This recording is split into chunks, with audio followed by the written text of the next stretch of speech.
Hello everyone and welcome to today's video where we'll be talking everything about document signing. We'll be looking at the differences between electronic and digital signatures, how to use the right type of signature solution and looking at the different levels and what they mean. So let's get started. So my first question is, I have read and heard a lot recently about digital and electronic signatures. Can you explain what the differences are? Absolutely. The easiest way is to start with electronic signatures.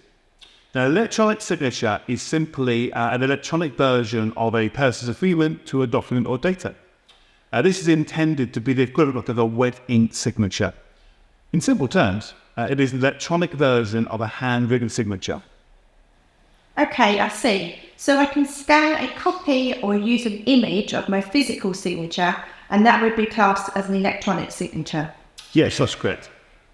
Okay, but what about digital signatures? Are they not the same?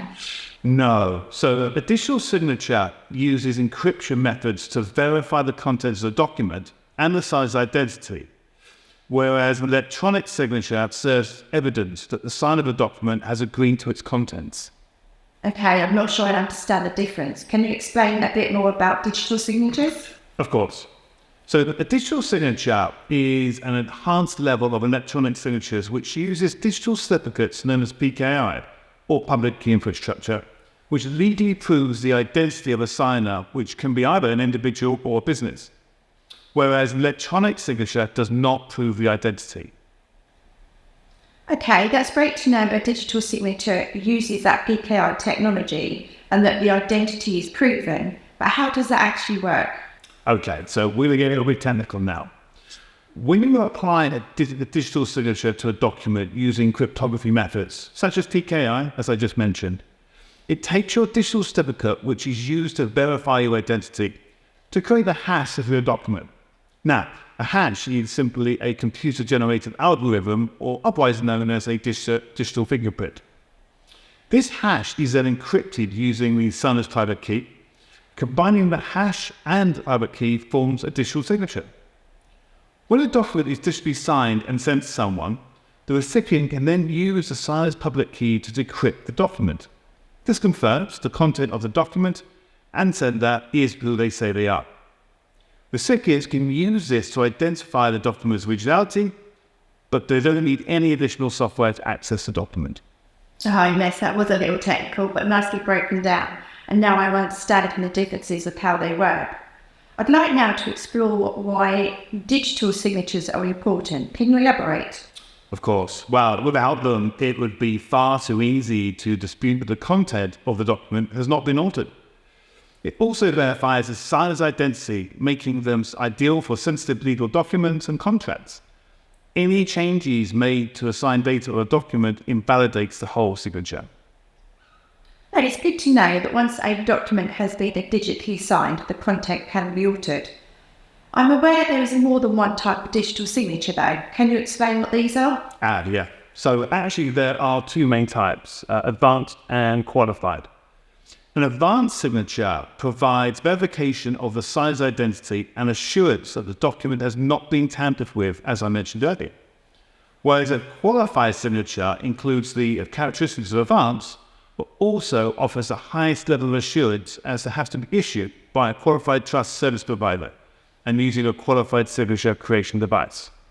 And what is a qualified signature creation device? Absolutely. So a qualified signature creation device, or otherwise known as a QSCD, is a certified and approved hardware device, such as tokens, that are used to generate qualified electronic signatures.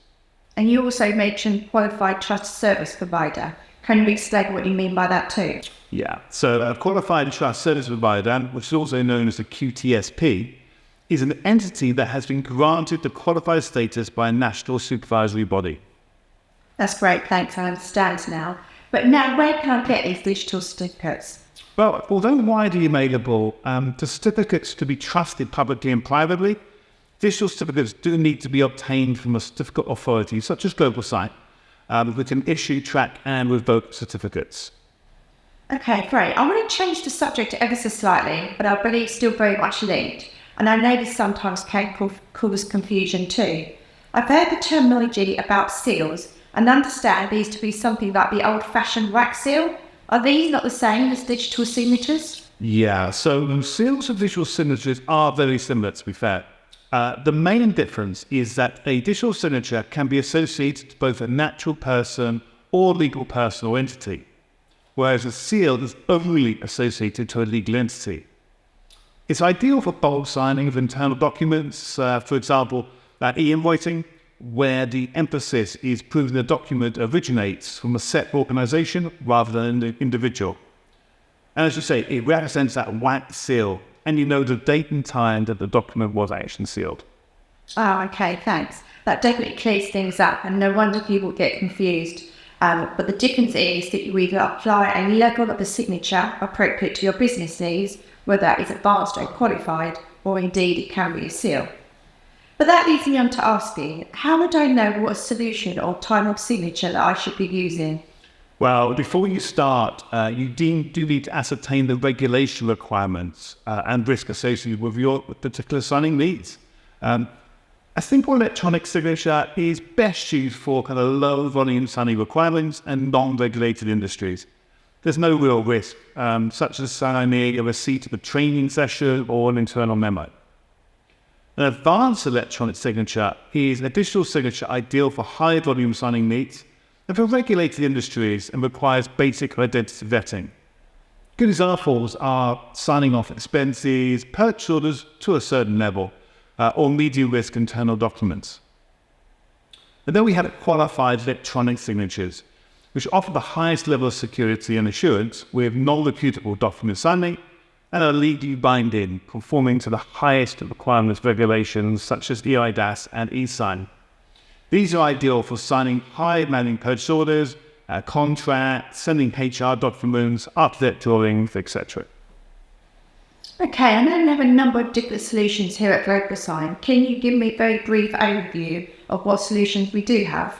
Yeah, so we have the Digital Signing Service, or DSS, which enables organizations to sign documents with advanced digital signatures and seals quickly, easily, and securely. And then we have the Qualified Signing Service, QSS, which provides a secure authentication solution for qualified signatures and seals. That's great, thank you. And earlier you mentioned eIDAS and eSign. Are there any other regulations around either electronic or digital signatures? There are, but let me just explain a bit more about eIDAS and eSign. So eIDAS stands for the Regulation on Electronic Identification and Trust Service. It was created by the European Commission.